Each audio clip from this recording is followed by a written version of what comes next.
Então, bom dia a todos e a todas. Estamos aqui na PUC Paraná, no dia 12 de maio de 2022. Ou seja, já estamos depois, um pouquinho depois da pandemia, né? E estamos aqui com o professor Luis Arturo Rivas Tovar, do Instituto Politécnico Nacional de México, uma das pessoas, uma das autoridades na área de pesquisa muito apreciada por nós aqui na Universidade Federal do Paraná, na área de etnomusicologia, também pelo grupo de pesquisa da professora Dismeri, né? Muito importante, uma palestra que para nós é bastante interessante e bastante importante porque a gente está com um projeto de pesquisa desde 2020, quando a gente fez a primeira reunião, que trata do impacto, na época tinha esse título, o impacto do vírus, porque o nome COVID-19 corresponde a uma parcela do tamanho da pandemia. Então a gente colocou o impacto do vírus na vida dos músicos. Como tem sido isso, por exemplo, em Curitiba. E temos 2, 3 alunos que estão pesquisando essa linha, e o professor foi uma das pessoas que a gente chamou inicialmente para essa reunião, e ele trouxe várias colaborações que estamos tratando de desenvolver dentro do possível. E o professor continua fazendo essa pesquisa dentro da conexão da pandemia e atividade humana desse período importante da humanidade. Eu ainda me atrevo e me arrisco, mas com um bom pesquisador, como você falou ontem, tem que arriscar várias vezes. Eu coloco a questão desta maneira: se a história da humanidade, Ocidente, nasce com o nascimento de Cristo, né? A gente tem 2022 anos cristãos. Com esta pandemia, a gente tem que começar uma outra cronologia. Antes da pandemia e depois da pandemia. Para isso, me parece que é uma belíssima oportunidade de conversar com o professor. É um desafio, mas é um desafio que vale a pena refletir. Eu estou conversando isso com meus alunos de pesquisa e estamos com essa questão aí. Então eu queria apresentar ao professor Luis Arturo Rivas Tovar. Una salva de palmas para él.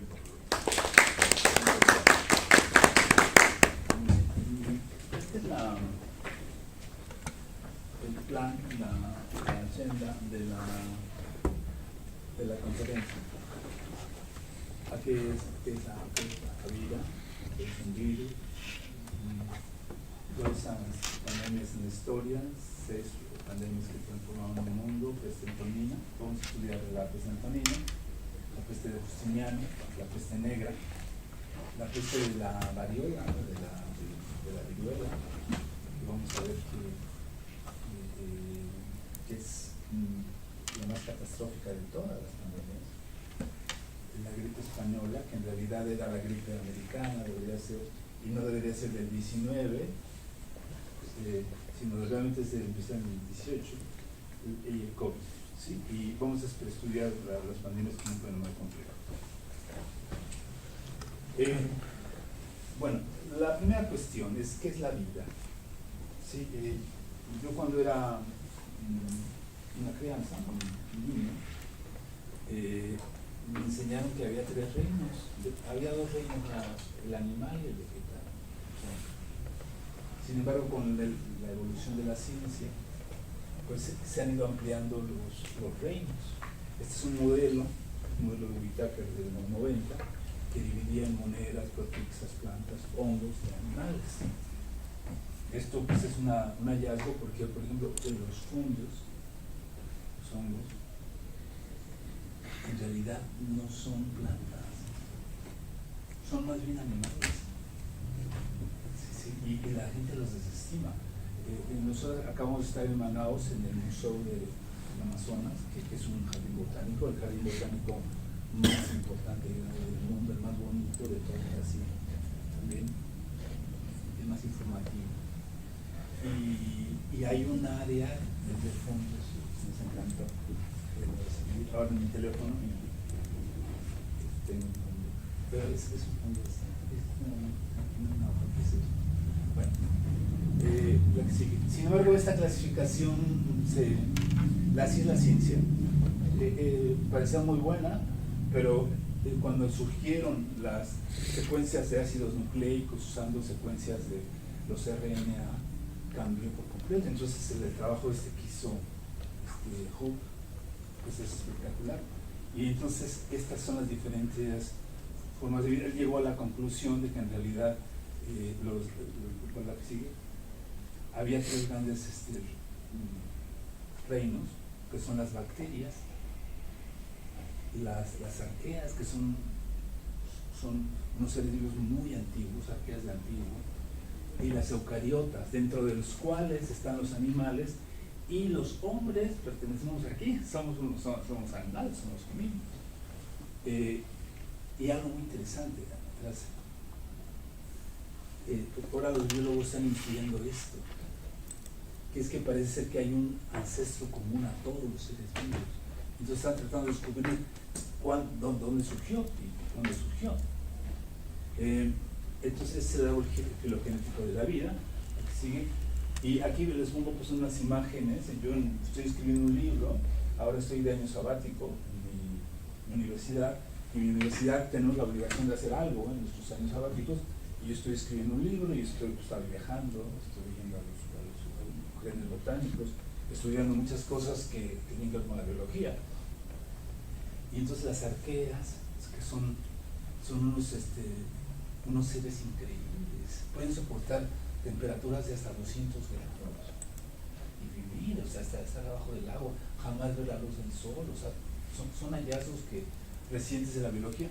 Las bacterias y las eucariotas, que tienen estas características que son diferentes en sus conceptos de células y así. Y bueno, aquí tenemos a este gran señor maravilloso. Aquí lo puse, estuve en el Centro Charles Darwin hace un par de años, está en las Galápagos, y hay una por ahí con este joven que a los 24 años recorrió el mundo en un pequeño barco, recabando pues, las evidencias, las plantas, y después se tardó 20 años en estudiar sus evidencias. Y entonces él en su libro, El origen de las especies, habla sobre este concepto de muta, en inglés es Last Universal Common Ancestor, que es el ancestro común a todos los seres humanos. Él ya lo había visto en uno de sus grandes hallazgos. Él lo escribió en 1859. Es quizás el libro más importante en la historia de la ciencia, el libro de Darwin. Y entonces en el origen de las especies él decía, aportaba que para que el origen de la vida puede surgir de un único ancestro común, que es común a todos los organismos de la Tierra. Él ya lo veía, aunque todavía no tenía la evidencia, pero fue como una de las grandes conclusiones de su libro. Entonces, bueno, lo ponemos aquí, lo que sí. Entonces, lo que es la vida. Una de las cosas más interesantes es que la vida, los seres vivos, están constituidos con 6 elementos que explican el 99% de la vida fotosintética. Y que los seres vivos, según el Instituto de Astrobiología, la astrobiología es una nueva ciencia que se dedica a estudiar la vida en otros planetas. Por ejemplo, ahora todos los robots que han mandado a Marte, en realidad son robots que son como geólogos, biólogos. Entonces están tratando de ver si hay vida en Marte, pero no van a encontrar un animal. Están empezando a encontrar una bacteria y encontrar la evidencia de que efectivamente, porque ustedes saben que hubo agua, que hubo mar, y que hay evidencia contundentes de eso. Ahora se estudia Marte, hay unos mapas increíbles. Pero la conclusión que llegó el Instituto de Astrobiología es que son seres vivos, son sistemas químicos autorreplicantes, que son resultado de la evolución en relación con su integración en el medio ambiente.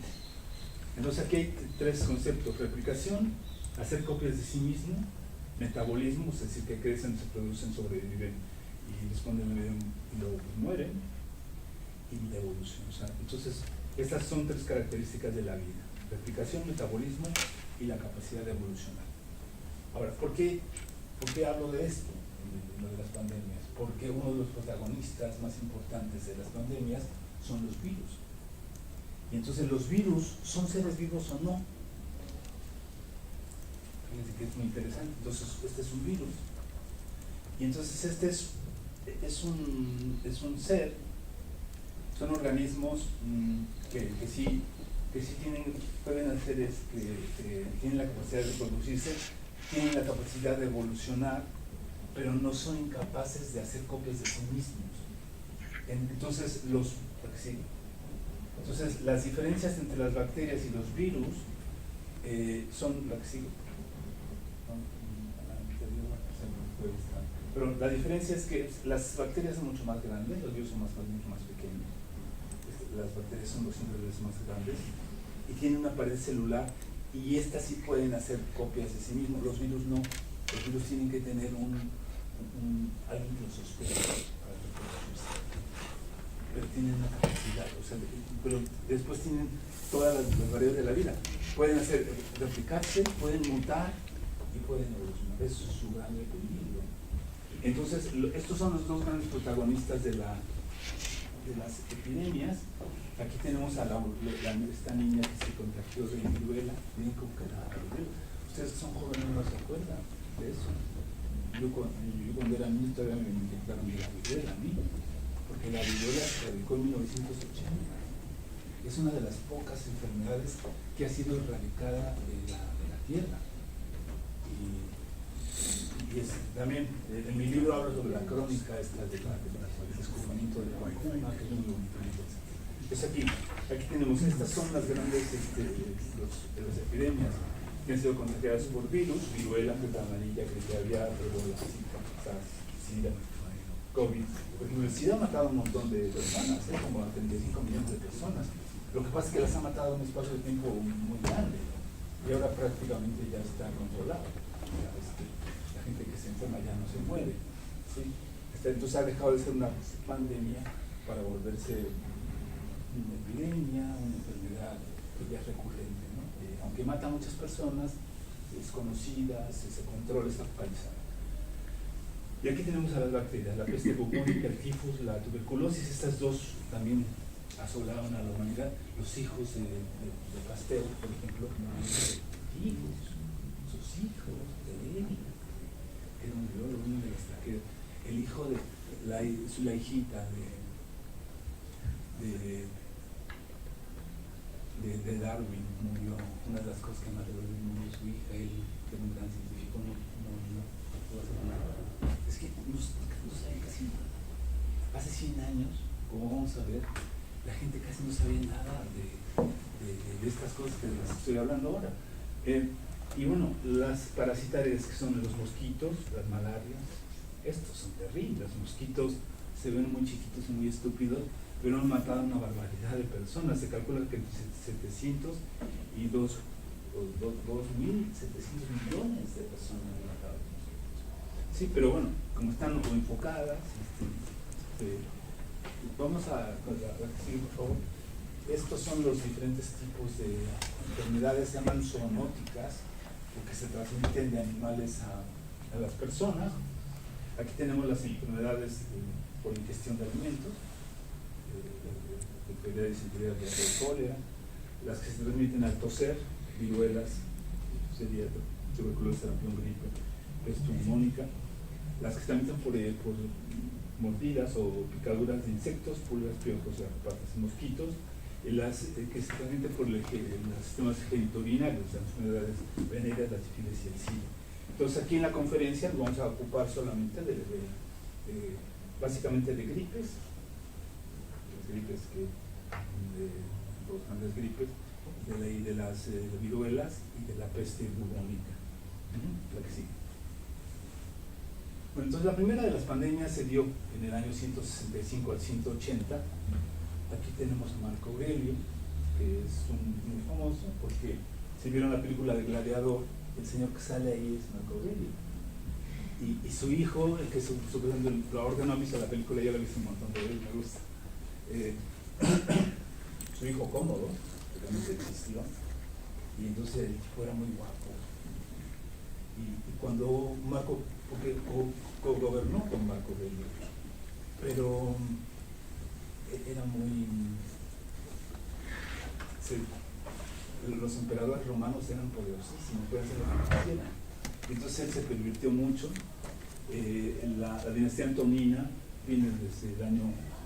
Y fue, dice el escritor inglés Gibbons, en la historia del mundo romano, que son los 100 años más felices de la humanidad, porque hubo 5 emperadores que eran muy buenos. Pero ¿saben por qué eran buenos? Porque no dejaban a sus hijos, sino dejaban al mejor como herederos. Y entonces, por ejemplo, aquí tenemos a Trajano. Entonces, Trajano después dejó a Adriano. Adriano dejó a Antonio Pío, por eso es que da nombre a la pandemia, y Antonio Pío dejó a Marco Aurelio. Y él ya rompió la ley de dejar al mejor y puso a su hijo. Y en la película dice que lo mató porque iba a dejar al general romano, ¿no? Entonces, bueno, lo cierto es que lo que ocurrió después de las evidencias nos muestran que él murió de la pandemia, murió de viruela, la pandemia que hubo en la época de los niños fue de viruela, variola. ¿Qué sigue? Las caritas de los 5 buenos emperadores. ¿Qué sigue? Esta era la extensión máxima en la época de Trajano, del Imperio Romano, que fue la mayor extensión. Le llamaban pues el Mare Nostrum porque pues, todo era de Roma. Entonces el Imperio Romano abarcaba desde aquí del muro de Adriano, que estaban tribus que los escoceses dicen que nunca los conquistaron los romanos, y la verdad es que no les gustaba los romanos, porque hacía mucho frío, si no es que no se iba a conquistar. Pero conquistaron pues todo el mundo romano, fue muy amplio. Y una de las, en la época de Marco Aurelio, pues él se la pasó guerreando también, porque todo el tiempo le llamaban las tribus bárbaras, las tribus germánicas, que asolaban y amenazaban permanentemente el imperio. Entonces gran parte del trabajo de los emperadores era comprender estos grupos romanos. ¿Sí? Y entonces, ya les digo, esta es la peste, el impacto de la pandemia fue se estima que murieron más o menos 20 millones de personas. Pueblos completos de Italia murieron por la enfermedad, y fue descrita por Galeano, el médico greco-romano que popularizó el legado de la historia. Sí. Entonces aquí está, hay 2 tipos de viruela. La viruela mayor, que había había el liso, el modificado, el hemorrágico. Se moría el 30% de las personas que se infectaban. Ahorita vamos a ver el grado de virulencia, vamos a compararlo, actualiza este dato, la virulencia de menor. Y esta era la diferencia entre una menor y una mayor, que era terrible. Los que no morían se quedaban ciegos. Y mató a un montón de reyes, interrumpió varias dinastías. Vamos a ver que esta pandemia regresó después. Es una de las pandemias que también afectó a la humanidad, sobre todo a los amerindios. Pero la variola menor solamente causaba el 1% de las muertes. Hay una gran diferencia. Las consecuencias políticas que hubo fue la pérdida de la estabilidad del imperio, la inclusión de los pueblos considerados como bárbaros, y la inclusión de la condición de bárbaros como gladiadores. También murió Lucio Vero y Marco Aurelio, los 2 grandes emperadores del mundo, murió de viruela. Cómodo ascendió al poder. Hubo una corrupción generalizada de los cargos y la aparición del nativo, una especie de mordida, ¿no? Entre la guardia pretoriana. Las consecuencias epidemiológicas fue pues, que los protocolos se hicieron más rigurosos después del desastre de los cadáveres, y la forma romana de descartar a los cadáveres se sigue usando incluso ahora. Y la variola se tornó endémica en los países europeos. ¿Sí? por eso pues resistían bien. También las consecuencias económicas fue la pérdida del valor de la moneda, la inflación generalizada, el colapso de la industria, también la debilidad en la cobranza de impuestos, el aumento de los precios de los esclavos. Y las consecuencias sociales fue la pérdida del valor de la moneda, la inflación generalizada igual, el colapso de la industria minera y sí. Bueno, entonces esto fue la primera de las pandemias. La segunda, aquí tenemos a Justiniano. Justiniano gobernó entre 541 y 549 y él era una persona muy interesante porque también llegó al poder de una forma como rocambolesca. Era de una clase baja y se hizo emperador, y luego también se casó con una mujer muy notable, y bueno, en la época del Imperio Romano, el Imperio Romano ya había desaparecido. Ustedes se acuerdan que en el 465 el Imperio Romano cae, y entonces el mapa de Europa cambia, ¿sí? Y entonces el legado de Justiniano es muy importante porque igual hay cosas que sobreviven. Por ejemplo, aquí en esta iglesia que todavía existe, yo conozco, están los murales bizantinos más antiguos y están los retratos de él y de su mujer y de Belisario. Y el arte igual, él hizo es una mezquita ahora, pero realmente era la Santa Sofía. Hizo, todavía permanece en Estambul, si alguna vez van. Y bueno, entonces las consecuencias políticas de la peste, igual que tuvo la reconquista, las tribus germánicas de los anglos, sajones, francos, visigodos consolidaron sus territorios. Las consecuencias económicas fue que hubo una crisis por la recaudación de impuestos por toda la peste, y los cambios epidemiológicos también. Las prácticas de las costumbres romanas se abandonan y se impone que la idea de que el baño y la contemplación del cuerpo es pecaminosa. Sí,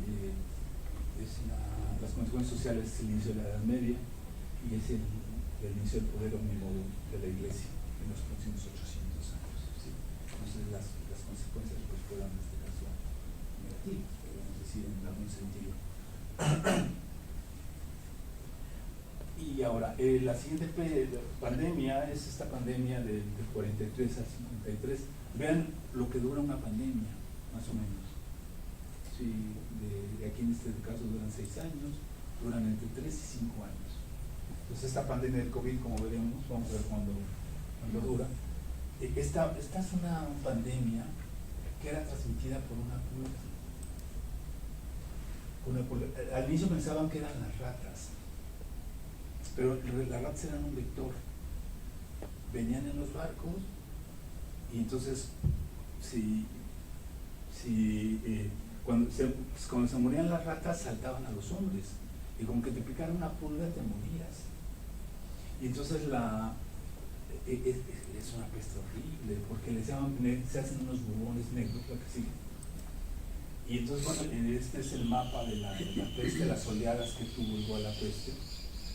Fue una catástrofe demográfica. Se cree que salió de Chapa, en Ucrania. Se ocultó a los judíos y casi los exterminaron. Hubo también, de tratamientos recientes se han comprobado que se trató de esta Yersinia pestis se llama.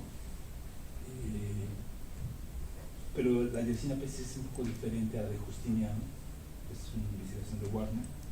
También hubo una pérdida de la autoridad feudal, porque los padres decían que la peste había venido por los pecados, pero se morían los padres también. De hecho, el Papa, que en esa época vivía en Aviñón, en Francia, no dejaba que lo viera. Y entonces pues, la gente dejó de creer en la iglesia, se hizo libertina. Y es que fue una catástrofe. Pueblos completos de Italia desaparecieron, en Florencia y todo. Es que la organización de las ciudades medievales estaban amuralladas, vivían todos hacinados, tenían unas prácticas higiénicas pésimas. Había gente que solamente se bañaba 2 veces en su vida, cuando nacía y cuando se moría. prácticamente no, el concepto de, ya les decía, del baño y eso eran, se considera un pecado. Y entonces, una de las cosas positivas es que pues emerge el arte, la ciencia, como resultado de la pandemia. Sí, creo que sí. Aquí hay tres tipos de esto, lo sabemos, yo no lo sabía, como resultado de mi investigación me he aclarado estas cosas. Hay tres tipos de la peste bubónica, la peste septicémica, y la peor es la neumónica, la que se transmite por el vector de las personas. Vamos a ver que los vectores más peligrosos de las pandemias son los propios seres humanos. Las más letales son las que se transmiten por medio de las personas. Entonces, cuando la peste se hacía neumónica, la capacidad de contagio era tremenda. Las causas políticas, la Iglesia Romana deja de ser el centro político del mundo, los Estados europeos fortalecen la unidad nacional, las consecuencias epidemiológicas es que las prácticas higiénicas abandonan las costumbres y las consecuencias económicas hay una y es el inicio del nacimiento. Y esta es la peor de todas las pandemias. La pandemia que va, yo aquí le había puesto 1518, pero ahora que estuve en Brasil, he estado en Brasil conociendo la historia de los pueblos indígenas, en el Amazonas, y en realidad, por ejemplo, Fernando de Noroña, donde estuve en la isla, en el mapa, hay unos mapas de 1502 donde aparece Fernando de Noroña, porque los portugueses llegaron mucho antes que los españoles también. De hecho, los franceses habían llegado y yo estuve en San Luis también ahora, en mi viaje. Y ahí hugonotes franceses estuvieron en San Luis, y de hecho ellos estuvieron en la ciudad, en San Luis. Y entonces lo que he descubierto que en realidad la viruela también asoló a todos los pueblos indígenas de Brasil. Se calcula que había unos 4 millones de indígenas antes de llegar a los portugueses, y después no quedaban más de unos 100,000. Fue terrible. Se calcula que bueno, la viruela es muy antigua, aparecen momias del siglo II a.C., pero en realidad los grandes transmisores de la viruela fueron los europeos. En el caso de, por ejemplo, según Anderson, la viruela mató a unos 300 millones de personas. Estos son números un poco exagerados, como vamos a ver. Según Villarreal, en Perú, por ejemplo, había 14 millones, y después de 100 años quedaron solo 600,000 personas. Estos datos son más sólidos porque están por investigadores de la Universidad de California. En Mesoamérica, donde es ahora México, había 25 millones de indios, y 100 años después quedaban solamente 1.35. Es decir, habían muerto las que siguen. Se calcula que se murió el 90% de la población ameríndia. 90%. Sí, entonces, tú lees las crónicas, por ejemplo, de cuántos portugueses vinieron a San Salvador. Decían, venían 300 portugueses y 400 personas, incluidos prostitutas también, y padres. Y con esos conquistaban a los indígenas, que eran muy bravos. Por ejemplo, varios líderes indígenas murieron por medio de la viruela. O sea, el gran auxiliar de las conquistas fue la viruela. Y entonces, pues fue la gran aliada de España y Portugal en la conquista de las civilizaciones amerindias. Dio inicio al auge del Imperio Español y el portugués, porque si uno ve el mapa mundial, pues Portugal es el tamaño, creo que pues uno de los estados más pequeños de Brasil, Sí, el imperio portugués tenía 10 millones de kilómetros cuadrados y Brasil solo tiene, son 8 millones, 5 millones de kilómetros cuadrados. Entonces Brasil era, los portugueses no hicieron como los españoles virreinatos, todos los tipos hicieron todo en Brasil. Por eso cuando Napoleón invade Portugal y el rey se viene a vivir a Río de Janeiro, ya no se quería regresar. Ya no estaba Napoleón y ya se quería quedar en Río, ¿no?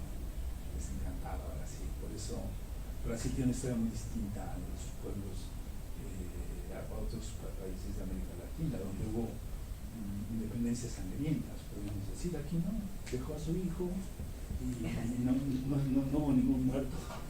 Con la independencia, podríamos decir, fue algo, eso explica mucho también de lo que es Brasil, para bien y para mal, también, porque Brasil es uno de los últimos países del mundo donde la esclavitud se quitó. En Brasil se quita en 1880, cuando en Inglaterra desde 1808 se prohibió la esclavitud. En España fue igual antes, aunque los españoles, sobre todo en Puerto Rico y en Panamá también se mantuvo, en Cuba se mantuvo la esclavitud por parte de los hacendados, pero era sotoboche, ¿no? Podríamos decir. Entonces, los cambios epidemiológicos, se destruyen los sistemas igual de higiene, los sistemas sanitarios y de higiene de las comunidades indígenas se destruyen, se impone la moral cristiana y las prácticas sanitarias, que no muy buenas, la viruela y sarampión y el cólera se hicieron endémicas, se fortalece el feudalismo en España, eso impide su migración en España y Portugal. El oro y la plata de América acaba en Europa y sirve para financiar a las Austrias y en las estas guerras contra los herejes. Se impone el modelo de la encomienda y el vasallaje y la esclavitud de los indios, la semi-esclavitud de los indios. Porque fíjense qué curioso, esta es una de las cosas que me ha sorprendido de leer mi libro. El rey Carlos V prohibió que los indios fueran esclavizados. Ellos eran considerados como súbditos, y entonces, pero debería evangelizarlos. Por eso mandaron sus cuadrillas de jesuitas, de diferentes órdenes religiosas a hacer esta tarea, pero a los negros, ¿no? A los negros se permitió la esclavitud. O sea, es una cosa, fíjense que es una moral muy cuestionable, ¿no? Sinceramente. Y entonces, pues, también las consecuencias sociales, se destruyó también hasta los cimientos de la civilización azteca y la inca, que eran las dos civilizaciones. Ustedes van a la Ciudad de México. Bueno, ahora viene un rescate del centro histórico, pero el México antiguo, que la iglesia no sé, era preciosa, era una ciudad bellísima, igual rodeada de lagos, y por eso fue muy fácil conquistarla, porque estaba rodeado había 4 avenidas, y entonces los arrasaron, o sea, no dejaron nada, porque tenían un poco la tradición romana, ¿no? Los españoles, matar a todos los hombres, incluidos niños, y después violar a las mujeres para que los hijos de ellas fueran sus hijos, así como hacen los leones, un poco, ¿no? Entonces, bueno, esto pues, tuvo esas cosas negativas, pero una de las cosas positivas es la creación de lo que es América Latina. ¿En qué idioma estoy hablando yo? ¿En qué idioma estoy escribiendo mal?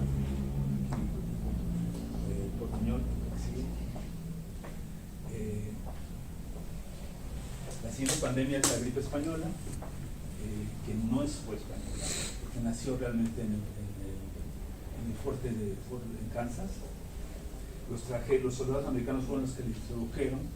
Se llama española porque como España fue un país neutral y se infectó el rey, pues entonces los periódicos españoles dieron mucha publicidad estaban en todos lados, pero como eran otras épocas se prohibía, era la guerra, se prohibía decir. De hecho, pues le preguntaron al presidente Wilson que había muchos soldados que estaban muriendo y que si los enviaban o no a Europa. Y él dijo, pues que sí, no sabían lo que estaban enviando, ¿no? Entraron por Francia y entonces pues hicieron una votación. De hecho, gran parte de la razón del vencimiento de los alemanes, porque en esa época era la guerra de las trincheras. Se morían en las trincheras con las condiciones sanitarias en las que vivían. Entonces, fue una catástrofe. Y entonces, el virus mortal se daba por una tormenta de citocina. Yo acabo de leer un artículo muy bueno que ganó un premio en Science de Nuremberg, que él consiguió reconstruir el virus.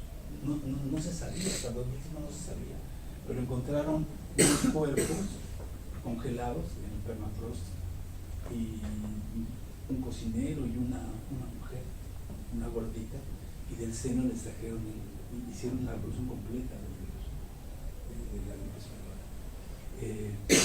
Sí. Entonces se evolucionaba así. Había una fiebre, dolores, la gente se empezaba a poner violácea y después se moría. Eran la evolución de la muerte, era por asfixia. Este es un mapa de Alemania, una pirámide. 10 años después, una década después de la pandemia, y vean, mataban a los jóvenes de 20 a 30 años, o sea, mataban a los jóvenes, porque la tormenta de citocinas o citoquinas era, en los jóvenes tienen muchos glóbulos blancos, entonces cuando hay una enfermedad reaccionan. Entonces este virus lo que hacía era que hacía que el sistema sanguíneo sobrerespondiera y entonces la gente virtualmente se moría en su sangre, se ahogaba en su sangre. Aquí tengo, este es el diagrama es una W. O sea, que mató a la gente más en esta franja de edades, la gente joven. Dice uno de los libros que leí de esta Laura Müller, que dice que lo más cercano a una bomba atómica, porque en 9 meses se murieron 70 millones de personas. Aquí están las olas, esto es interesante para que vamos a ver el COVID. Hay 3 grandes olas. La primera que no fue tan importante, pero la segunda ola fue terrible. Fue cuando ocurrieron los 70 millones. Se calcula que se murieron 90 millones de personas. ¿Sí? Sí. Las consecuencias políticas son muy importantes.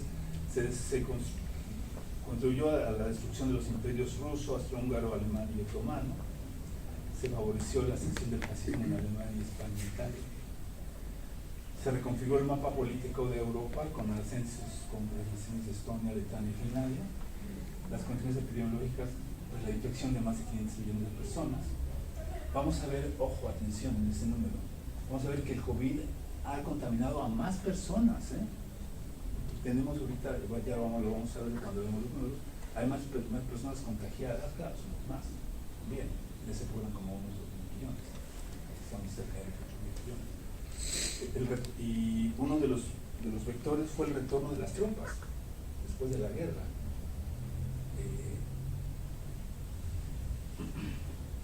Bueno, hasta las islas, lo únicos que no se contagiaron fueron las islas Marshall y Groenlandia. El sistema permitió configurar el sistema de salud y crear la Welfare State en Alemania. Y hasta la década de los 40 surgieron las primeras vacunas para la gripe. Fíjense qué lejos. Hasta los 40. Hubo una gran crisis financiera, el crash del 29. Ojo, atención con lo que estamos viendo ahora, que tenemos la inversión más alta en 40 años. La República de Weimar y el ascenso del nazismo es una consecuencia muy importante de esto, de esta crisis. Las consecuencias sociales, pues se acabó una generación completa de jóvenes. La epidemia mató más personas que los soldados en la guerra, bueno, más que toda la guerra, pero vamos a ver. Incluso países que no estaban involucrados en el conflicto directamente, como China, tuvieron entre 10 y 20 millones de muertos. ¿Qué sigue? Y bueno, ahora sí llegamos a nuestra conocida, que estamos aquí todavía algunos con mascarilla. Este es el mercado de Wuhan, así estaba. Y parece ser que las evidencias, aquí están los murciélagos. Es que los chinos se comen todo lo que camina. Bueno, y lo que no camina también, porque los murciélagos no caminan. Y de hecho, como saben ustedes, los murciélagos son los únicos mamíferos que vuelan, porque los murciélagos son mamíferos. Y entonces, lo que sigue, aquí pues el modo de transmisión, de acuerdo a la investigación de eso, al hombre, vamos a ver que una pandemia se hace muy peligrosa. Vamos ahorita a ver el sistema que tiene de clasificación, que está muy cuestionado, por cierto, de la OMS. Cuando los hombres se vuelven vectores, se vuelven realmente peligrosas. Aquí están los camiones de Bérgamo llenos de ataúdes que en Italia, en Inglaterra, en Nueva York, no caben los cadáveres, los muertos de la pandemia. Los síntomas son semejantes a es un síndrome respiratorio agudo. Yo les quiero decir que de ahora que me invitaron a darme la conferencia, ¿se acuerdan la palestra del año pasado? En octubre, el día que tenía que dar la palestra, me habían informado ese día, antes de empezar la conferencia, vi mis resultados y estaba infectado de COVID. Y yo dije, les digo, no voy a ver mal, sí, decir que chillón, ¿no? Y yo me infecté de COVID. ¿Saben quién me infectó? Un chico que fue a ponerme una ventana, que tengo una casa en un pueblo y por ayudarlo, me fue a poner una ventana y estábamos jugando, era asintomático, estábamos jugando ajedrez, él me infectó. Y es una sensación. Yo tenía que dormir boca abajo y no se podía, no podía respirar. Y yo tenía ya 2 vacunas, se los digo, 2 vacunas. De hecho, también me infecté de Omicron. O sea que estoy bien ahí, por eso me siento muy tranquilo. Ya no los voy a contagiar, ya me contagié de todo lo que sé y tengo 3 vacunas. Así que soy un paciente cero, ya por mi sangre me voy a sacar una para mí, como una vacuna para empezar. Fíjense, el Imperial College calcula que la tasa de letalidad del virus es de 1.5 a 3.5, sin embargo en México en la segunda ola llegó al 10.7% de los que se infectaron se morían. La muerte en promedio en México fue de 57 años. Le echó la culpa a los gordos, a los obesos y a los diabéticos, pero de acuerdo a investigaciones de la propia, datos de la propia solamente 18 eran gorditos y 15% eran diabéticos. O sea que eso es un mínimo. La que sigue, por favor. Este es el semáforo de la OMS. Supuestamente hay 6 fases. La fase interpandémica, bajo riesgo para casos humanos. Nuevo virus en animales, alto riesgo para los humanos. Todavía no hay casos humanos. La alerta pandémica es muy limitado el riesgo de transmisión en humanos. Hay un nuevo virus entre humanos, evidencia de transmisión entre humanos. Un nuevo virus en humanos. Y la pandemia. Fíjense, estas 3 fases no fueron notificadas. También una de las razones por las que China al inicio ocultó la enfermedad. De hecho, el médico que la denunció lo castigaron y pues se murió en un hospital. Y entonces estas 3 fases no fueron notificadas. La notificación se hizo el primer 12 de enero. Y el nuevo virus, la evidencia significativa entre humanos tampoco se notificó. Ya se notificó cuando ya era una pandemia en marzo. y ya empezaba la segunda ola. Ahorita vamos a ver las olas, la vida. Sí. Este es el mapa, lo hice hasta ayer en la noche, o sea, es un dato muy reciente, 11 de mayo.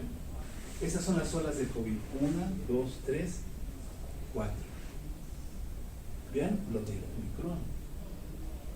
Y dices, bueno, es leve, y cuando viene el tema, es una gripe de esas que te quedas. Yo estoy seguro que si yo hubiera muerto, si no hubiera tenido las dos vacunas, hubiera muerto. Y de hecho me bajó la oxigenación. Me dijeron, si te baja a menos de 90 tienes que irte al hospital. Pero después yo, como estaba estudiando lo de la pandemia, de cada 10 que entraban a los hospitales de México, 8 se morían. Y dije, no, pues me muero en mi casa, o en las sábanas de Holanda, si puede ser. Sí, dije, no, un día sí pensé que me iba a morir, me voy a morir. Dije, Dios mío, tan joven que estoy, tan rico que soy, todo lo que me queda por hacer, pero bueno, siempre me queda morir. Son 4 olas. Vean, la cantidad de infectados, son datos recientes, duros, 518 millones, son más que en la gripe española. Y los muertos, 6 millones. Sin embargo, acaban de hace unos días, acaban de notificar la OMS que no es no, que hay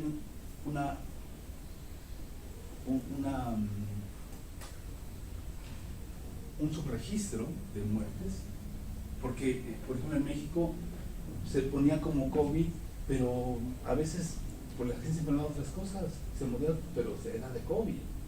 Y si la acta de defunción no dice COVID, no lo registran como muerto de COVID. Que eso vamos a ver que pasó en muchos lados, sí. Y entonces la estima que hubo 15 millones de muertos, o sea, no 6 millones, 15 millones, ¿sí? Pero también hay otras muertes en forma indirecta por el virus, porque en México, como todos los recursos se dieron para crear hospitales de la contención, para los casos ya muy graves, todos los recursos, pues la gente de enfermedades normales pues, se mueren, los niños con cáncer, tienen medicinas, es decir, hay una serie de muertes que son consecuencias también por un exceso de muertes también el 84% de las están concentrados en el sudeste asiático, en Europa y en América. Bueno, la que sigue. Aquí están las comparaciones de los diferentes países. Vean, ahora sí que cómo cambian mucho las curvas. Aquí hay 1, 2, 3, 4 en Estados Unidos y en Canadá. En América Latina, que es la verde, vamos a ver cómo es suave, como tiene poblaciones jóvenes. Ahí aquí está, y aquí en el caso de Omicron sí es muy alta. Sí, y bueno, la que sigue. Este es el mapa de... Hay 3 criterios para medir las muertes. Los muertos per cápita. Este es el mapa de calor. Vean América como está. La que sigue. Este es las muertes por cada 100.000 habitantes. Aquí vean. La India. ¿Saben qué se parecen estos? Estas bolitas grandes. Regímenes populistas. ¿Qué han desestimado? Cuando se compara las muertes por millón, vean, qué pena. Brasil en primer lugar, medalla de oro. México, vergüenza, medalla de plata. Bueno, aunque en Brasil hay muchos más habitantes.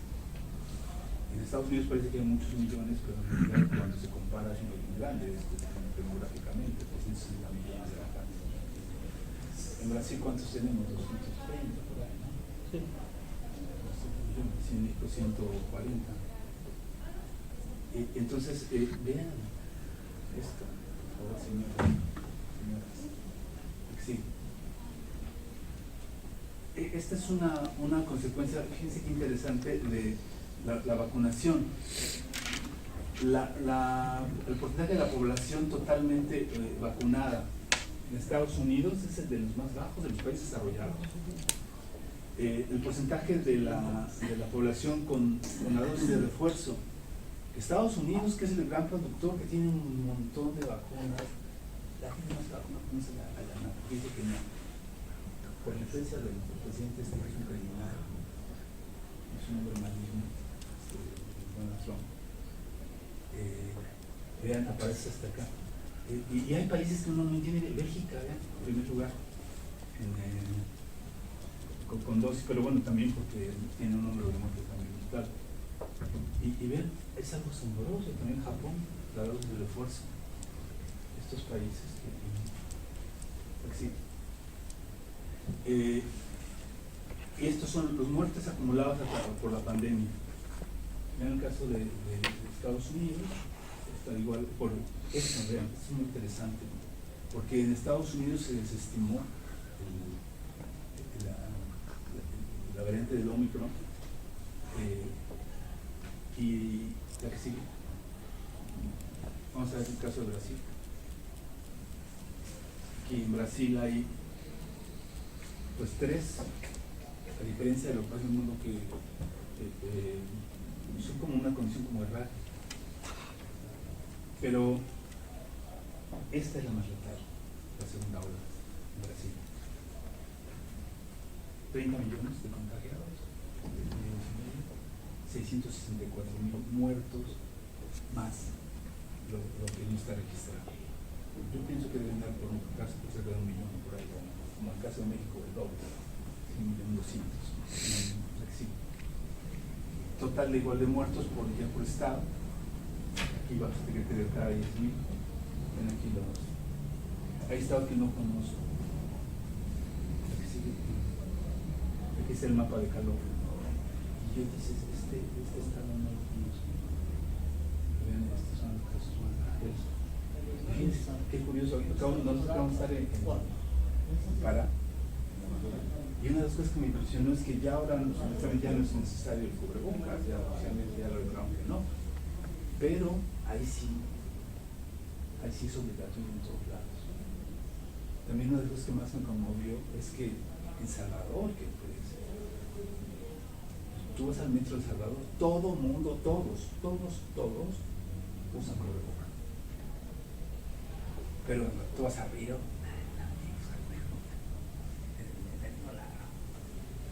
sí, entonces bueno, aquí están los resultados. La mascarilla, que es importante, sí. Y bueno, también una de las cosas que se han hecho bien, pues es la estaje de vacunación, la que se está haciendo bien. Ahora, yo veo que el caso de Brasil es un caso donde la población va adelante del gobierno. O sea, se protege todavía en algunos lugares, por ejemplo, de Iguazú, el conductor del ómnibus te llama la atención. Ahora, vean el caso, esto es muy interesante, porque es la comparación entre Estados Unidos, el caso de China, vean, contra Estados Unidos. Muertos, 5.200. Ha habido este repunte, ¿no? Pero es que los chinos no se andan con tonterías. Cuando pasó lo de Wuhan, cerraron la ciudad, una ciudad de 3 millones, la cerraron, nadie sale y nadie entra. 14 días en todo el mundo encerrado. Da igual que se pierda lo que se pierda. Y pruebas todo el tiempo. También la vacunación ha sido también exitosa. Pero sobre todo las políticas de aislamiento brutal, que no se permite que los extranjeros entren, salvo que estén en cuarentena, una serie de medidas muy importantes, y todo muy tecnológico. Y pues Estados Unidos, las constituciones también son tremendas, ¿no? Casi 1 millón de muertos en Estados Unidos, más lo que no está registrado. Ahora sí, consecuencias políticas. La gestión ha sido catastrófica en regímenes populistas: Estados Unidos, Gran Bretaña, México, Brasil, India y Perú. La política externa del presidente Donald Trump estimuló la aventura de reconquista del imperio ruso por Vladimir Putin, la invasión de Ucrania también, y la respuesta unificada de Europa pues es una consecuencia. los cambios epidemiológicos se exhibió la fragilidad de los sistemas de salud supuestamente desarrollados, como en Estados Unidos y Europa. También el negocio multimillonario de los grandes laboratorios, las 3 ondas de pandemias con 4 variantes del virus, las consecuencias económicas, la mayor inflación en 40 años, aumento de la pobreza, muy grave en todos los países emergentes, aumento de la informalidad, crisis en muchos sectores, en la aviación, en el turismo, en automotriz, la mayor pérdida de los países económicos desde la crisis del 29, y las consecuencias sociales, que son los que nos está tocando. Estímulo a la educación a distancia, que ahora no hicimos Zoom, deberíamos haber hecho un Zoom de esta conferencia. El absentismo escolar de los jóvenes debido al acceso desigual a internet, catástrofe cultural debido a la suspensión de shows de espectáculos por 2 años, declinación generalizada de la felicidad. México era el segundo lugar mundial de felicidad, ahora estamos en el 30 y tantos. Sí, se desplomó porque la gente no se dormía. 7 millones de muertes en el mundo, más 12 debido a las pandemias no atendidas. Ahora sí, ya con esto estoy cerrando. Yo hice esta gráfica donde comparo las pandemias, bueno, aquí le puse 9 personas, el COVID, la pentamanina, la peste de Justiniano, la peste negra, la peste de los amerindios, los muertos en la Primera Guerra Mundial, los muertes en la gripe española, los muertos en la Segunda Guerra Mundial, y la conclusión, claro que estos números no dicen mucho, porque hay que relacionarlos con el porcentaje de la población. Entonces, si lo hacemos, la que sigue arriba, yo aquí relaciono el porcentaje de la población fallecida. Entonces aquí en la peste antonina pues el 20%, obvio. En la peste justiniana el 30%, en la peste negra el 60%, en los amerindios el 90% de la población mundial. 90 millones, pero el 5% de la población. Y nosotros, ahí cheque este dato, la población mundial todo el tiempo está aumentando. Cada año nacen 40 millones de niños en la India, 40 millones de niños en la India cada año. Somos casi 8.000 millones. Esto entre esto, punto 19. Entonces, aquí le puse por educación el COVID, pero no pinta. En la historia, desde el punto de vista numérico, no pinta como una de las maneras la que sigue. Pues aquí están las consecuencias, no quiero repetir. Mi libro, para que una promoción, para que de las puertas de los más complejos, donde es posible compararlo, la que sigue. Aquí yo, en mi libro puse 3 hipótesis con las que hablo mi libro y trato de contestarla. Entonces, uno dice, los virus son más letales que las bacterias en las 6 pandemias. Sí, de las 6 pandemias, 4 fueron virus. En conjunto mataron a 179 millones de personas. Las bacterias mataron a 60 millones. Es decir, los virus matan 3 veces más personas. Se prueba la hipótesis. Segundo, a mayor letalidad de la pandemia en proporción de la población total, mayor transformación política. O sea, entre más se mueren, más cambia el mundo. Fíjense, ¿qué es lo que dice la hipótesis? Se prueba. Las mayores proporciones de letalidad fueron la viruela y la peste negra. En el primer caso condujo a la extinción de las civilizaciones azteca y a la creación de 20 países de lo que hoy es Iberoamérica. En el segundo, contribuyó a la desaparición del feudalismo, un sistema económico explotador basado en una religión que justificaba el atraso de la ignorancia y el abuso. Y la H3, que era que los pandemias favorecen la evolución social y económica de la humanidad. Las pandemias, aunque no nos guste, con la excepción de la gripe española, que alumbró el fascismo, ha favorecido el avance de la sociedad a regímenes políticos, sociales y económicos más avanzados. Yo espero que esta pandemia nos ayude a eso. Acabar con la desigualdad, que es uno de los grandes aspectos en los que hay que trabajar. Aquí está mi nombre. La conferencia la voy a subir a mi página de Y este es la portada de mi nuevo libro. Si están interesados, todavía no sale, pero porque todavía estoy escribiéndolo, pero tengo que terminar el año que viene estará listo. Bueno, muchas gracias por eso.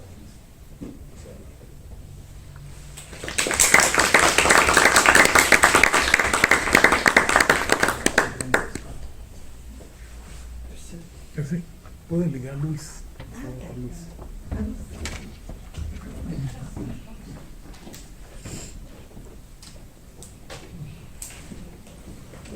Muito obrigado, professor Luis Arturo. Muita informação. Y me interesó mucho ese libro, ¿eh? Ese libro está disponible. Sí, no, estamos terminando. Está, ok. Entonces, por ainda favor, está no forno. toda la fila. Toda la fila. Lo vamos a publicar junto con la Universidad Federal de Paraná. Por favor, aleluya. Realmente es una bellísima oportunidad de conocer todo tu trabajo. Y me gustaría que hiciese marketing, ¿no, profesor? Yo soy marquetero, más que músico.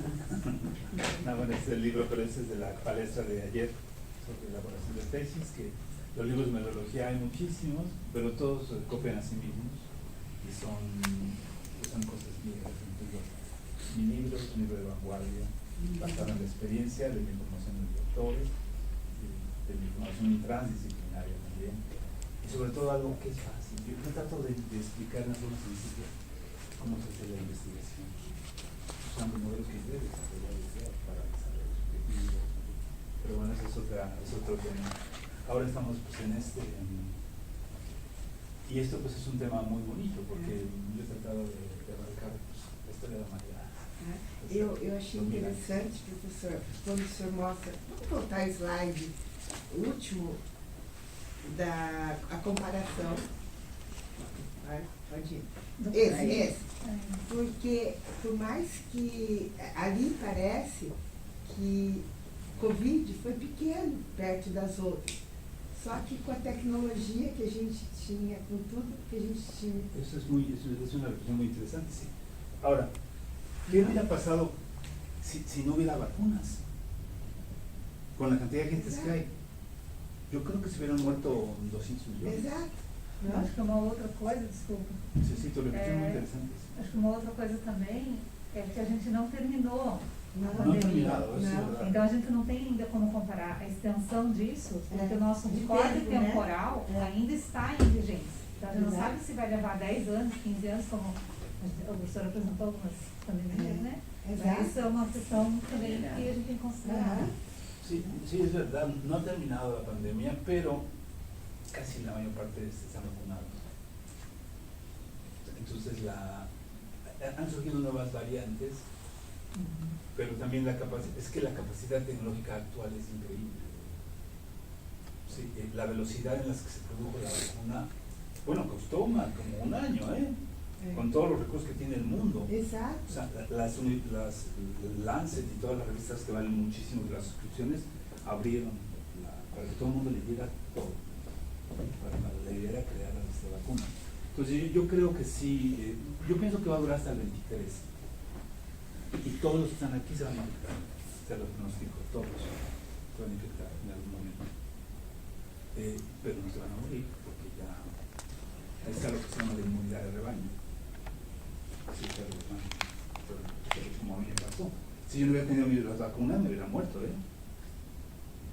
Sí, entonces, sí es verdad, la reflexión es muy interesante. Ahora, parece que hay pocos, pero es que Exato. casi estamos vacunados. Aham. Yo colocaría só un detalle en todo eso, que el tiempo ainda no acabó. Exato. Y el investimento financiero ainda está en crecimiento.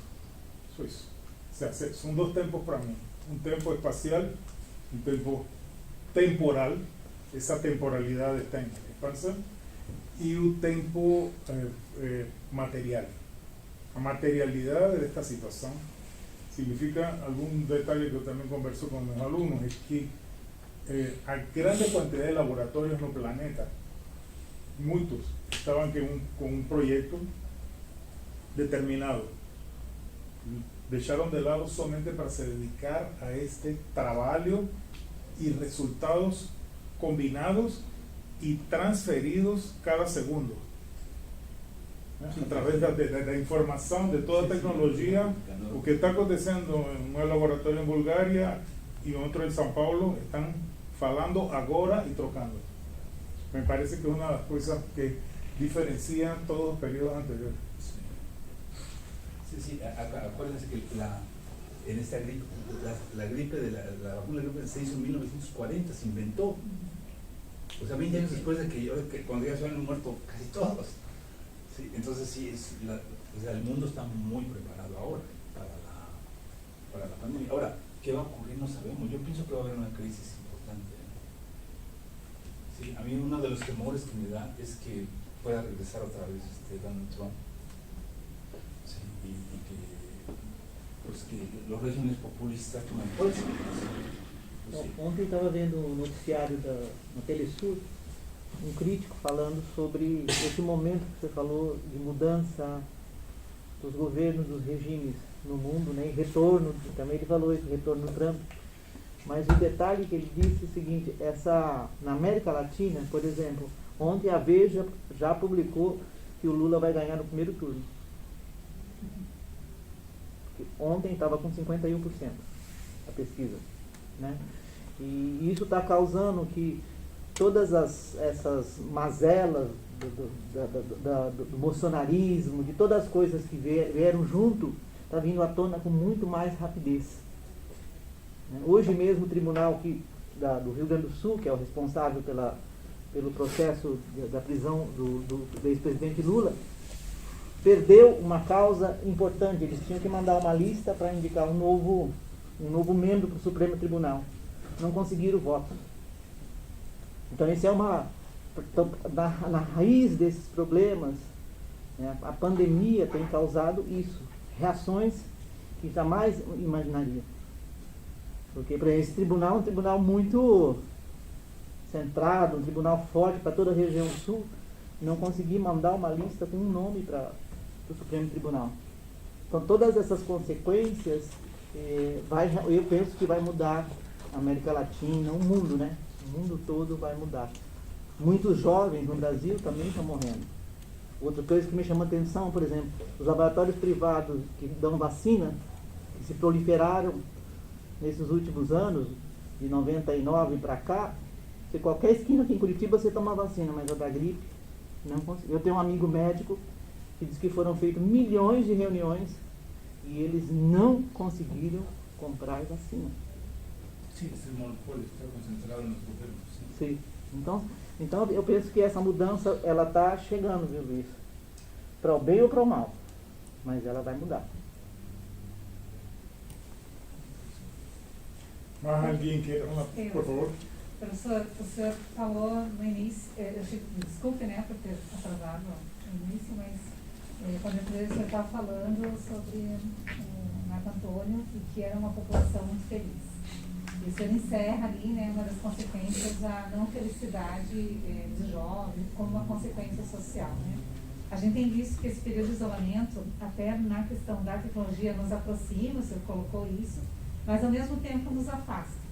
Como que a gente poderia pensar, né, nós como estudiosos, como formadores de pessoas, em estar mais felizes nesse momento tão difícil para todo mundo, com tanta consequência, com tantas perdas, né, que nós estamos vivendo? Como que a gente poderia, com tantos números, né, que a gente olha ali, não é tão grave, né, comparando com as outras pandemias, mas como que a gente poderia minimizar esse sofrimento, né, num período tão difícil desse? Teria alguma sugestão? Es una pregunta un poco difícil, ¿no? Porque el concepto de felicidad radica mucho en el sentido de los valores de las personas. Hay gente que se siente feliz teniendo cosas o teniendo mucho dinero, ¿sí? Pero, bueno, los que han estudiado considerar la felicidad encuentran que una variable importantísima es el contacto social. El contacto social y el apoyo. El apoyo de las personas. Entonces, en este ranking que ahora hacen comparativo de la felicidad en el mundo, una de las cosas que ha sorprendido a los investigadores es que los países de América Latina que tienen ingresos modestos, sistemas sanitarios pues limitados, niveles de seguridad social también pues precarios, porque hay mucha informalidad, sean tan felices. La gente se declara feliz. Hay un periodista y un escritor, John Carlin, me acuerdo que leí un artículo sobre Brasil. Dice, lo asombroso de Brasil es no que la gente te diga que es feliz, sino la rapidez con la que te lo dicen. O sea, personas que tú dices, es pobre, y los que se declaran, bueno, ahora yo que he estado viajando por Brasil, es que donde voltees hay riqueza. Bueno, es que te cansas de ir en el bus, voltear acá y está verde, y aquí está verde, y ahí está precioso, y aquí también. Luego dije, no, tengo que ir al desierto. Los únicos desiertos que hay en Brasil es el que está cerca de Barreniñas, el Enzón de Maracanas, 50 lagos de arena blanca. Si no han ido, se los dejo de tarea, porque hay muchos que no conocen el Enzón de Maracanas. Sí, es que es precioso. Entonces también vivir uno en un país tan rico, donde todo también hay de todo. Todo para la fruta, para la relación con los ingresos, lo que puedes comprar con tus ingresos. O sea, esa es una. Y también el sentido social, el poder de la música. Tú donde vayas hay música. Dices, bueno, voy a comprarme algo al shopping, hay música. En los restaurantes hay música. En la mañana hay música. Tú tomas el Uber y hay música. El Uber, sí, señor. Sí, en todos lados. Entonces, todos esos aspectos hacen que, por ejemplo, en América Latina estamos, yo en ese sentido, yo tengo una casa en un pueblito como pobre, que está cerca de la Ciudad de México. Y yo veo a los chicos, cuando hay un pastel, vienen todos los ritmos que son un montón. Te cantan las mañanitas, te dan abrazos, besitos, todo el tiempo. Si te pasa algo, la gente cuando se muere en este pueblo, le llevan mariachis. Ahora que hubo la pandemia, le llevan mariachis y iban cargando al muerto por todo el pueblo. Y el muerto, como cuenta la historia esta de Florencia Márquez, lo ponen en una caja que queda un poco grande y entonces el muerto va como, parece que va bailando el muerto, ¿no? Y les echan flores, les echan rosas. Hay gente que le echa rosas al féretro. Entonces yo ya tengo dicho, ya le he dicho a Xavi, Javier, que es mi hijo, que está muy para la conferencia, y cuando me muera me quiero que me entierren en ese pueblo. Y voy a dejar dinero para que todo el mundo se emborrache. Cuando yo me muera. Entonces, eso es un poco la felicidad. No, miren, ahora me preguntaba en broma Lucía, que cómo le hago para viajar con una maleta que pesa 10 kilos, bueno, con el libro 11 kilos de todo Brasil durante 2 meses. Entonces lo que me he dado cuenta es que no necesito mucho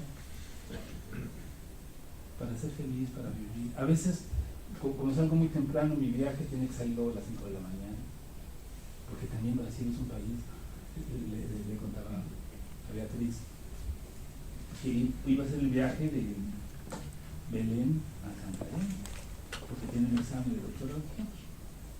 Puedo hacerlo en el barco, ¿no? En internet, no. Para empezar, te tardas 3 días. No, 3 horas, ¿no? 3 días. Y aparte dices, no, pues me voy en primera clase, ¿no? En hamaca, en Rede. Estaba ahí, 3 días. ¿Quieres hacer ir hasta Manos? Son 5 días. 2,000 kilómetros. 2,000 kilómetros. O sea, las distancias son. Bueno, yo ya para mis estándares, ahora que vine de Foz de Iguazú para Curitiba, 10 horas se me hizo poco. Tomé una lancha rápida porque tenía prisa, porque quería ir a Manuel, estaba ocupado.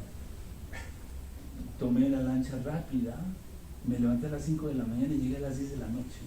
O sea, 18 horas en la lancha rápida. Es que yo recorrí 2.000 kilómetros. Eu sou brasileiro agora. Uma coisa que eu queria, né? Nem todos os brasileiros fizeram tudo isso. Com certeza. Colocar o que o professor falou. Brasil é um país rico. A gente também tem vivido isso cada vez que vai para o Nordeste e anda, agarra um carro verde, verde, verde, verde, de plantação, produção, caminhões. País rico. Se você compara com outros países da América Latina, você vai ver que a pobreza é realmente a instituição nacional. Aqui no Brasil é rico. O problema é que eu vejo dois problemas. Eu moro há 44 anos aqui no Brasil. Administração, claro, não vamos nem falar nesse ponto. E outra, a comunicação. O trabalho que a comunicação está fazendo com o país é destrutivo.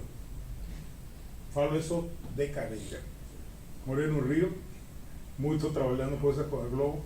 Depois morei em São Paulo, moro aqui. Tem um trabalho de comunicação malvado. Já, ponto. Mas é um país rico. Uma população diversa, uma população que trabalha, a grande maioria desta população trabalha sangre, sudor e lágrimas. Tem alguma outra coisa estranha.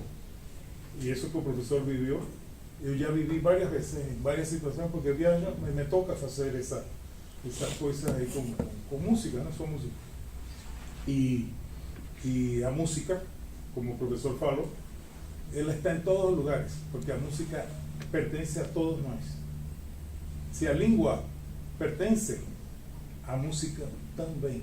Não interessa o estilo, não interessa o gênero que eu gosto ou não gosto, não? Mas a música está com a gente. E digo mais um ponto final, que é muita coisa. Quem nos ensina música, quem nos ensina a cantar, quem nos ensina a falar, é a mãe. Minha professora de música foi minha mãe. Quando apenas estava no corpo dela, já acontecia música para mim. E eu, depois de muitos anos, falei, puxa, essa é boa, vou nessa. E creio que muita gente faz consegue seguir essas mensagens. Mas alguém tem alguma coisa para alguma pergunta, Paulo? Professor, primeiramente, muito obrigado pela exposição, é muito esclarecedor e abre bastantes questionamentos. Assim. Eu tenho duas perguntas. A primeira é que o senhor, lá no começo, o senhor explica que a pandemia é um fenômeno complexo, né? Então, eu gostaria de pedir ao senhor que comentasse mais sobre essa relação entre a pandemia e os sistemas complexos, né? Se tem essa relação.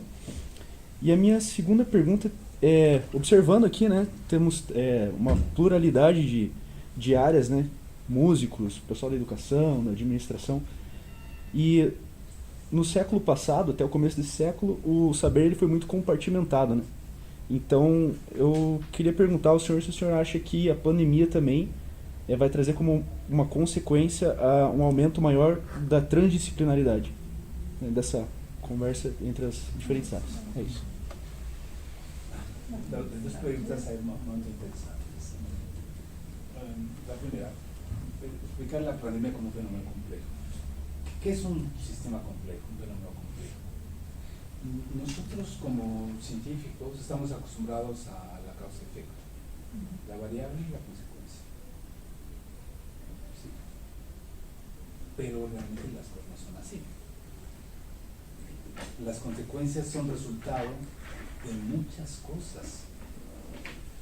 Entonces, lo que hacen los temas complejos no es establecer, bueno, hay modelos más matemáticos, por ejemplo, la regresión múltiple, que son varias variables que explican una cosa.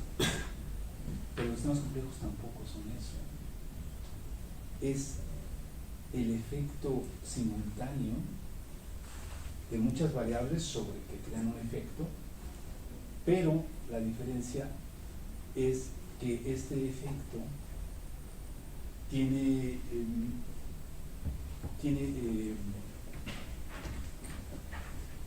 un resultado que no es un efecto cuantitativo único, es un patrón. Los sistemas complejos tienen básicamente tres características. Uno, que son emergentes, es decir, que surgen. Alguien se come un murciélago en China, que es un hecho, y de repente, unos meses después, el mundo está cerrado. O sea, un solo hecho genera unas consecuencias, se llama no lineal. Emergente es no lineal. Que un solo efecto genera unas consecuencias planetas. Y el otro efecto es que se identifican patrones colectivos. O sea, por patrones colectivos que configuran una acción. ¿Sí? Miren, una de las razones por las cuales ha habido tantas muertes en los países populistas fue por los líderes que tuvieron.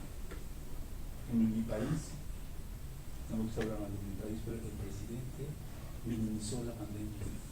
Se burlaba de, sacaba escapularios y decía que tenía crucecitas y virgencitas.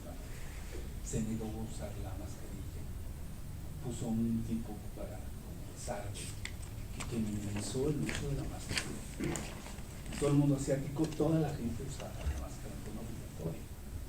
Porque proteges a los demás. Los americanos dicen, no, es que es mi libertad.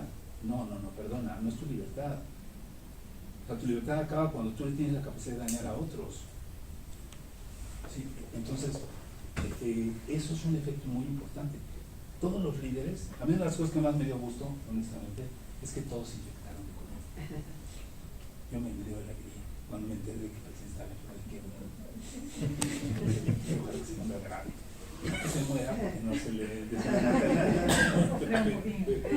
pero sí, me dio gusto. Sí, Acho que todos desejaram. el único que pidió perdón públicamente fue Boris Johnson, Él también desestimó el Reino Unido la pandemia. Pero él pidió perdón públicamente cuando hubo 100.000 muertos y los salvamos, ¿no? Los ingleses. Estuvo en terapia intensiva gravísimo. Iba a morir. Si no hubiera sido el primer ministro, no se hubiera muerto. Pero lo minimizaron la pandemia. Entonces, es un efecto no lineal. O sea, con la minimización genera que la gente lo siga. Donald Trump lo minimizó, trató de ocultarlo y vean lo que pasa en Estados Unidos. Mucha gente no se ha vacunado. Tenía la vacuna, no se vacuna porque no quiere, porque piensa que él tiene libertad de no vacunarse. ¿Sí? Entonces, por eso es un fenómeno complejo, porque un conjunto generan patrones colectivos. Ese es un punto. ¿Sí? Y la segunda pregunta era... A relação da transdisciplinaridade com a pandemia. Claro. Só um minuto, eu acho que eu perdi. Então é a emergência, quando emerge, a coletividade e o terceiro aspecto? Sí, eso es muy importante. La emergencia, la no linealidad y la formación de patrones. Son tres cosas. Formación de patrones, no linealidad y la emergencia. Emergencia es cuando surge algo inesperado, que no te lo esperas. Entonces, ¿cómo vas a reaccionar?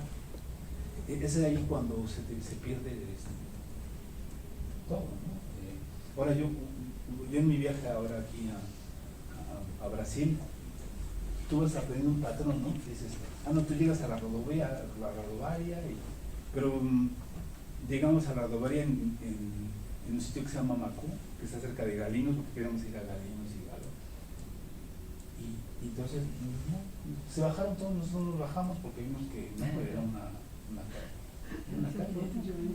Entonces nos seguimos y cuando llegamos allá, la rodovaria, no, aquí es el estacionamiento del bus.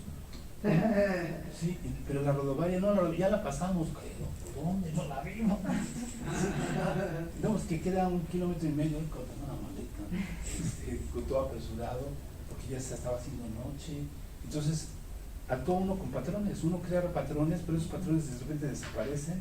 Entonces, los sistemas complejos tienen que pues, a configurarse todo el tiempo. Y eso es lo que ha ocurrido, por ejemplo, en la sociedad brasileña. Si el presidente lo ha desestimado, la gente se protege. Como es un estado federal, ya ven lo que pasa en Pará. Pocos muertos, porque hay un gobierno que está al tanto de unas políticas, es un sistema que se autoorganiza. Entonces esa es la consecuencia un poco. Ahora, la transdisciplina, que es algo que pertenece. Yo como científico, yo siempre me he preguntado, me dicen, doctor, ¿y su especialidad cuál es? Porque en este mundo tienes que ser especialista en algo, ¿no? Y yo soy ingeniero industrial. Y luego estudié administración, porque yo siempre quería estudiar historia. A mí me interesan las evoluciones, entonces todos mis trabajos de evolución, de evolución, que yo quería ser historiador. Pero como era pobre, pues tuve que estudiar ingeniería. Y luego pues, estudié un doctorado en estudios europeos, que es una combinación de historia, sociología, derecho y economía. Y entonces cuando me dicen, hizo especialidad, ¿no? Hay trabajo en la escuela de negocios. Y decía, Dios mío, ¿qué decir alguna? ¿No? Eso es lo que yo me he dado cuenta que realmente yo soy transdisciplinario. Por ejemplo, ahorita estoy estudiando mucha biología, estudiando artículos médicos, traspasando las disciplinas. Porque las personas que solucionan los problemas actuales son las que traspasan los campos. Es una gran lección para los futuros jóvenes. Tienes que traspasar los campos si quieres comprender el mundo y hacer comunidad. Seguir estudiando todo el tiempo. Yo estoy estudiando todo el tiempo. Ahora estaba leyendo el artículo de Tauro y hay cosas que no entiendo, sinceramente, ¿no? Las células y los trabajos de biología, pero trato 2 o 3 lecturas hasta que me queda claro. Y luego también lo sintetizo y lo hago sencillo. Me gusta hacer esto. Con realidad reducible y tratar de formar. Muy bien. Obrigado, professor. Celso. Vai para México. Ah, sí, Banda rock. Muito obrigado pela apresentação, professor.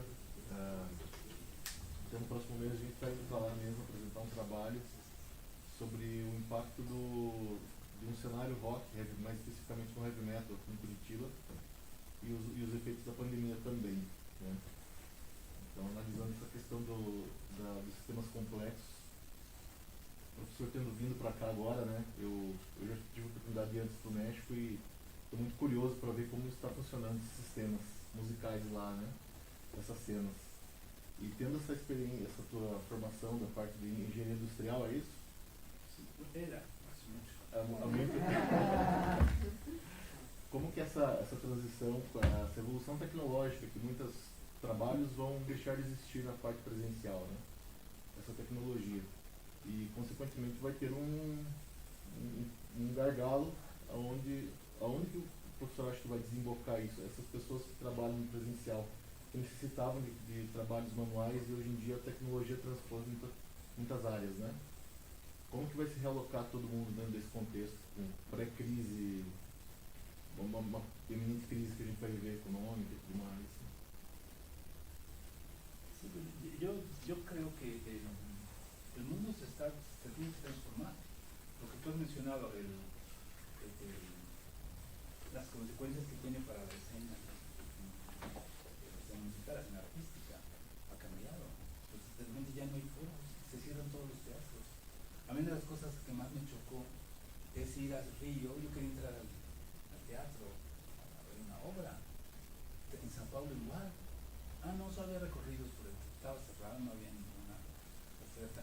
Me chocó porque ya en México estaban abiertos. Y me chocó porque en Manaus nos fuimos a la ópera. ¿Saben cuánto pagué por la ópera, por cierto? 20 dólares. Me encantó que me hicieran descuento por ser profesor de la universidad, sí, de la universidad, de correr descuento. Esa es la ópera, me gusta descuento. Javi, por cierto, quiero comentarles y presumirles que Javi es graduado en una carrera muy rara. Él estudió en una escuela de artes muy bonita, privada, muy costosa, que se llama Claustro de Sor Juana, preciosa, el auditorio es una iglesia. Qué auditorio tan bonito. Y él es licenciado en producción de espectáculos. Sí, entonces, y él también está muy interesado en eso. De hecho, yo lo convencí que viniera a Brasil porque digo, mis amigos tienen maestrías, para que estudies una maestría. Sí, Porque México es una potencia cultural. sí, Javier. Es una de las cosas que, sinceramente, si estamos en la etapa también, pues, es la forma de expresar, ¿no? Todo me pareció maravilloso, pero excepto los museos. Bueno, fue el Museo del Río. Estábamos ahí a las 12. Estaban cerrados. ¿Por qué abren a la 1? Los museos los abren a la 1 del domingo. A la 1 los abren. Bueno, y aparte se quemó. Se perdió el acervo. Un país tan inmensamente rico. Yo venía con mucha ilusión a ver los museos de San Luis. Llegas y son una casa con 2 pisos. Entonces yo creo que es muy importante esa parte de... Yo esperaría ver la cantidad de pueblos vivos que hay, indígenas que hay en Brasil, no tiene ningún país del mundo, ninguno. Y una vez yo fui, me acuerdo que fue a Barranquilla, en Colombia, me impresionó mucho el museo que tienen, que es un museo moderno, muy tecnológico, que te presentan con videos todos los diferentes pueblos indígenas que hay. El país que tiene más pueblos indígenas, pero esto es difícil, no hay un museo de pueblos indígenas, por ejemplo. Sí, entonces yo creo que en la parte artística, bueno, y la parte esta de cultura, por ejemplo, ustedes que son músicos, yo era un museo que representara la música de los pueblos indígenas, formaron gráfica, con videos, con música, con sus aspectos de identidad cultural. Ahora que estuve en Manaus, fuimos a una comunidad indígena y era un espectáculo como de baile. Y yo dije, es una tontería de Caturista. me impresionó que bonito era. Qué bonito, me sorprendió. Bueno, se lo grabé. Ya como se acompañan, me gustó mucho. Porque no hay, eso hace falta. Yo pienso que es muy importante saber que es un doctorado. No ser un alumno que interesa hacer esas cosas para la creación de un museo etnomusical con las evidencias científicas. En Chiapas, que es una ciudad preciosa, Chiapas es un estado precioso en México, la otra vez había un museo de telas. Y yo dije, o sea, de vestidos. Y le dijo, no, es que los indios en Chiapas, su identidad cultural la reflejan en su vestimenta, en su ropa. Bueno, era un museo precioso de vestidos. Y al final la tienda del museo, que por cierto eran muy bonitas, me compré un mantel carísimo. Entonces se requieren nuevas ideas para toda la parte cultural. ¿Sí? Ahora, pensando, apoyarnos en las nuevas tecnologías. Pero no se puede olvidar que el Ministerio de Cultura, que nosotros lo montamos durante 30 años, trabajando desde la universidad, la comunidad, en Brasil, se lo quitó con el primer día el presidente. Entonces la cultura ahora está en Brasil por abajo. Fue eliminado. Todavía no le conseguimos quitar el Sistema Nacional de Cultura, que fue una cosa que cuando nosotros lo pensamos como el sistema de salud. Entonces el sistema de cultura de Brasil exige que la alcaldía tiene su consejo de cultura y el Estado tiene su consejo de cultura, porque si no, no hay presupuesto del gobierno central, del presupuesto grande para la cultura. No hay, si un municipio no lo tiene, no hay nada. Entonces es necesario que la población participe, cree su consejo y haga parte del sistema. Então ele não conseguiu acabar com isso. como no consiguió acabar con el sistema de salud, que lo quería acabar. Pero la demás área de cultura, la de la Secretaría de la Diversidad Cultural, que era uma que estaba impulsionando, teníamos muchas amistades ahí trabajando, que pensar el proyecto con nosotros. Essas secretarias todas se acabou. O Ministério transitou por el Ministério da Cidadania e agora se foi ao turismo, a uma pequena secretaria especial que não tem qualquer peso no governo. Hay que trabajar el tema de la estrategia. Bueno, déjenme resumirles algo. Yo soy un investigador, pero cuando me ven a mi línea de investigación, en realidad, yo digo dirección estratégica. Sí, ahora quiero resumirles algo. Yo soy el investigador el segundo más citado del mundo, en español, en dirección estratégica, en Google Academy. A mí me gusta hacer estrategias. Por ejemplo, en cosas como la educación.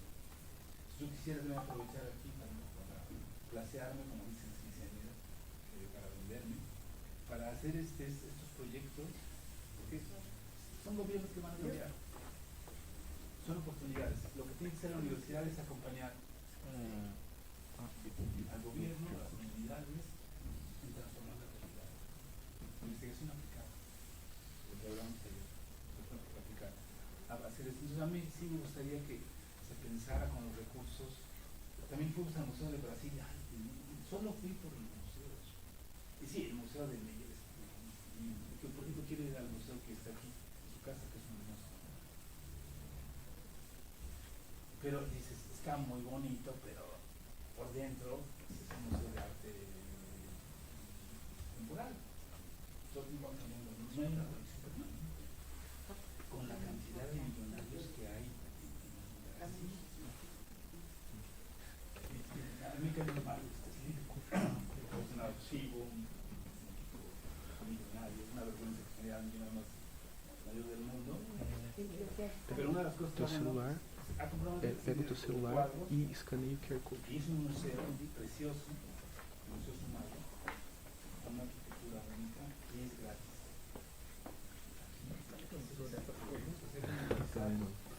Ir al lugar adecuado para tocar el bolsillo a las personas y hacer un museo como Brasil se merece. A mí me interesa el pueblo del Museo de trabajar en eso, puede ser un proyecto de investigación aplicada. Decir un detalle sobre Carlos Slim. A Coca-Cola Brasil es de Carlos Slim. Coca-Cola, Carlos Slim.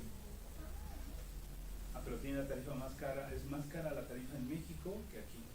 Y claro, que también es de... Y sobre esa cuestión, yo estaba hablando con la profesora Lía, tem um pós-doutorado em cultura lá na ENA, Escola Nacional de Antropología e Historia, e foi diretora de cultura da USP, que é a maior universidade do país, directora durante 8 anos, especialista em museu.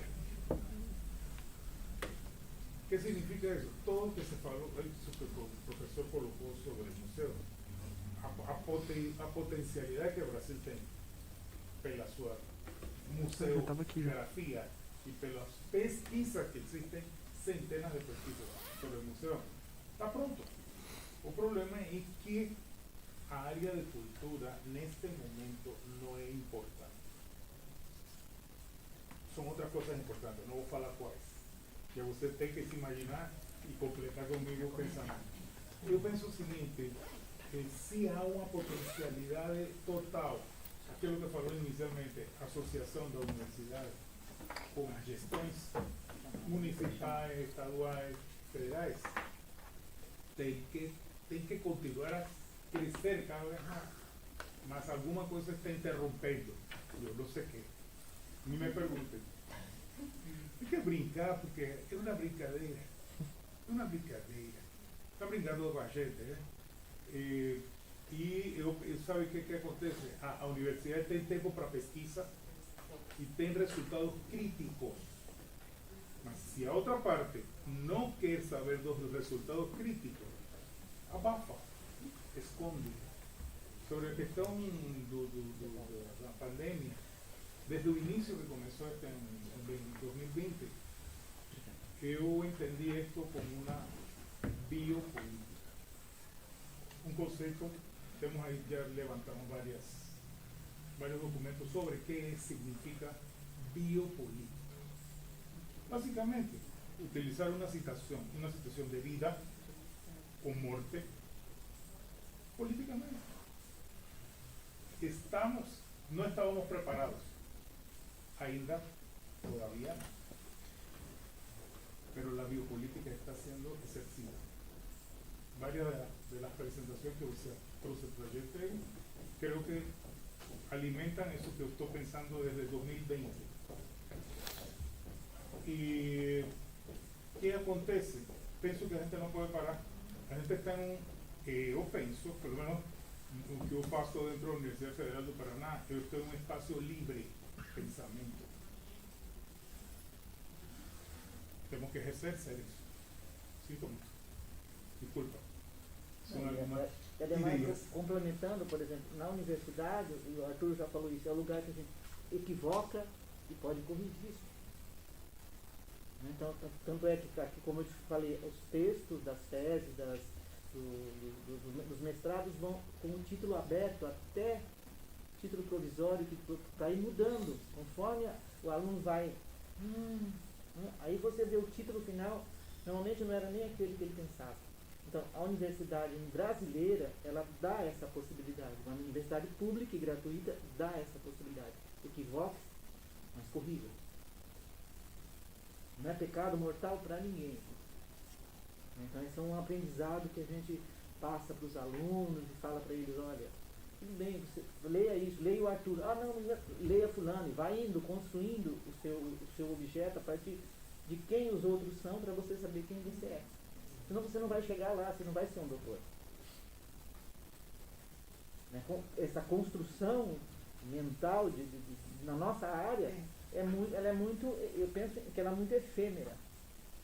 Então, se o aluno não mergulha, imagina nós, os meninos de música, pergunta para ele quanto livro ele tinha lido antes de fazer mestrado. TCC.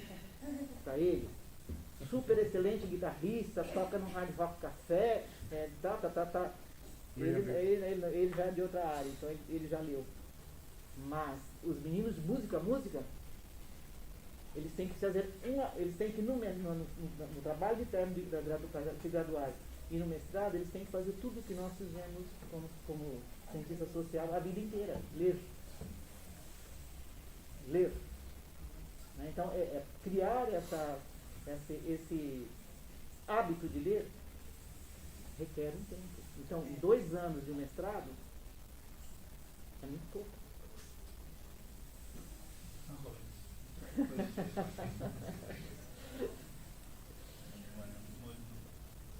Interessantíssimo, que tinha parado para pensar que cada área tem sua particularidade, né? E, gente, o músico, outras áreas, devem ter outras áreas que as pessoas também não adquiriram ao longo da vida o hábito de ler livro, ler partitura, ler música, ler também. Né? Isso, e uma coisa que a mim me gostaria, já, de certa forma o professor já levantou isso ontem, então, uma coisa que a gente tem que desmistificar, você falou 3 coisas hoje que eu estou usando na música. A gente trabalha com o mito. Qual é o mito do heavy metal? Bom, sei lá. Um deles. Religião. Religião. Tem religião no heavy metal. Ou não religião, né? Ou no religião heavy Ou a metal. contestação dela. Qual é o rito? Qual é o rito no heavy metal? Os eventos, shows, observações, Vestimenta. Vestimenta, né? Isso aí. Vestimenta. Todo de preto. Qual é o resultado? Que dá toda essa sequência que dá como resultado? Então, eu trabalho exatamente dialogicamente isso. Tanto que a gente trabalha uma etnomusicologia dialógica para poder ter isto com isto y de repente también intercambiarlos. Entonces, todo ese conocimiento precisa leer una teoría anterior. Si no lees esa teoría anterior, usted no va a tener su soporte para. Normalmente un músico toca el baterista. Usted tiene que ver un show de él y de batería de porque él encara, él mesmo é assim. O outro lá tocando guitarra, que ele vai dar um show para você agora, então vamos ter que sair para pegar, para comprar o boleto para entrar, tem que comprar o ingresso, vintão, tá? Vintão, tá bom. Tá bom. Vintão. Então, é isso. E um músico tem que sair da sua casinha ficar Caixa, tudo. para ler, para conversar, y es lo que eu gostaria y siempre propongo sempre, gente, aquilo que estamos fazendo, essa parceria que estamos fazendo com o professor Almeida, entre áreas diferentes, é necessário saber o que os outros sim, que estão pensando, fazendo, mexendo, porque, olha, pode dar, sobre esse ponto eu le resolvo uma parte minha. Se isso não acontecer, é o que aconteceu muito tempo nas Américas Latinas. A pessoa saía ia para um restaurante, para um bar, e no bar resolvia. Gabriel García Márquez, a obra dele era feita num bar, ia para casa e escrevia. De tanta injeção de energias e ideias que aconteciam. Não estou propondo tanto o bar, mas... Viajar es muy importante también Viajar, conversar y tal. de la cultura, nueva comida, nueva música, nuevos colores, nuevas razas. Y una de las cosas que más me fascina de Brasil son los negros, o sea, los pretos, los afros, como se quieren llamar. A mí, sinceramente, me parecen preciosos. O sea, yo he estado en Etiopía. Bueno, yo nunca he visto unos negros más hermosos, así que llegué guapísimos, los hombres, guapísimos, porque normalmente las mujeres son muy hermosas, las rusas, pero no, los bellos son preciosos, son guapísimos. Y aquí en Brasil se visten mujeres afro bellísimas, y las mulatas, combinaciones de razas, que es una cosa que Brasil tiene, que yo creo que no tiene ningún país también. Una de las consecuencias positivas de la liberación de los esclavos es que, imagínense, en Brasil había 9 millones de habitantes en 1880 y 1 millón eran esclavos, y de un día para otro se fueron liberados, y muchos de ellos se fueron a las calles, se fueron a las favelas o a los quilombos. Pero claro, ya no había gente para trabajar, por eso trajeron a ucranianos, alemanes, japoneses, italianos, españoles.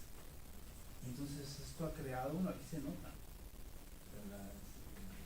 ese mix de culturas, ningún país lo tiene.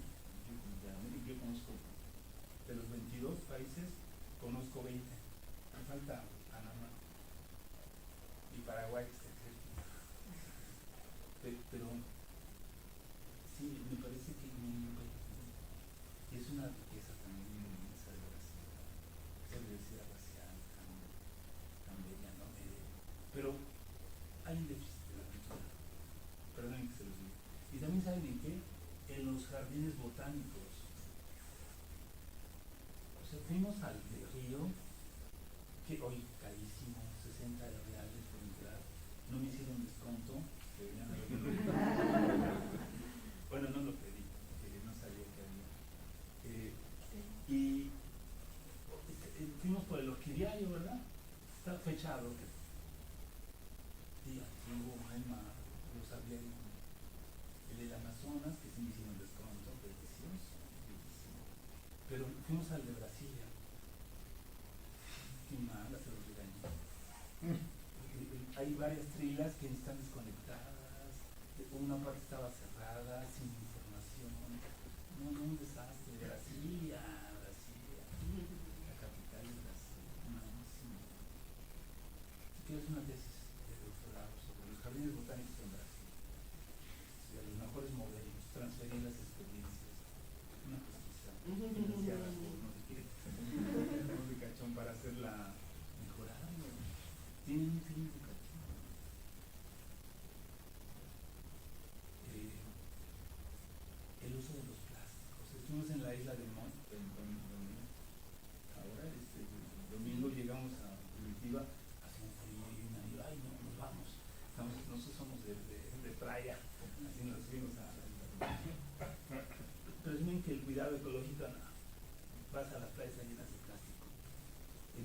cariño te ofrecen te compras esto y te dan una bolsa.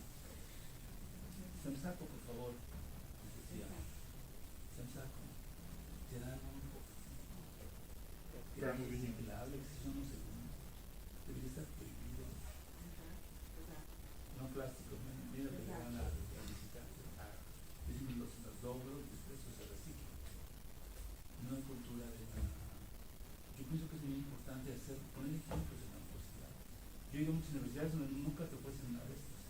Tienes que ir a la pasada. Te regalan una taza. Son nuestros símbolos. Tú decías de los de heavy metal. A mí no me gusta la palabra mito, ¿no? Porque mito es algo que no es verdad. Sí, entonces no es un mito, es un nuestros símbolos de la identidad. Aunque a mí eso no me gusta eso. Miren, yo por ejemplo soy un profesor de canto, tengo mi símbolo, ¿no? Pero vean, hay algo una protesta, como una burla. Porque cuando vine a Brasil, la guía de Lonely Planet dice: The Brazilians are pretty informal. O sea, dice, los brasileños son deliciosamente informales. Y si tú vas a la gente anda de sandalias, ¿no? ¿Cómo le llaman? Havaianas. Las havaianas en todos lados. Y sí, eso es también una de las cosas que me llamó la atención la primera vez que fue al MIT. Entonces yo estaba buscando, me invitaron a avanzando con el Nobel de física. Yo llegué una hora antes y de repente vi un tipo que llegó en pantalón corto, con hawaianas y en calcetines. Y luego resultó ser que iba también conmigo, ¿no? Y me dije, no, y entonces que era Ronald Wilhelm, que es uno de los grandes científicos mundiales en diseño de ciudades. Entonces te das cuenta de que estos símbolos a veces no son importantes. Es como te sientas, ¿no? Eso no importa nada. Sí, entonces yo no creo tanto en esto de derecho. No me gusta el derecho, porque soy un científico. Entonces ya que estamos basados en cosas y cosas que se prueban en verdades que son temporales. Y eso me gusta. Si no te crees mucho, piensas que tal. Lo que uno sabe es el proceso para crear, pero dices, esto lo he encontrado hasta el momento, ¿no? A ver que alguien lo construya. A mí me gusta mucho cuando me contradicen en mis conferencias y me dicen, profesor, no estoy de acuerdo con lo que ha dicho. Yo sí era cuando era estudiante, me encantaba provocar a los doctores, a mis maestros. Les decía, maestro, no estoy de acuerdo con lo que ha dicho. Porque esa es la base de la ciencia, la dialéctica. Debe haber controversia. Por eso me gusta, como dijiste, hay que ver la cantidad de muertos. Son pocos, pero ¿cuántos se van a contagiar? Eso muy bien. Nos permite entrar en la reflexión. Bueno, es todo. ¿Alguien más quiere preguntar? Então, agradecer a presença do professor Luis Arturo e todas as exposições. Era interessante deixar o contacto de você, si puede Sí, deixar. voy a subir la presentación a ResearchGate para que los que quieran bajarla tienen que hacer el esfuerzo de darse de alta en ResearchGate. Si no saben qué es, tienen que hacerlo gratis, su correo institucional.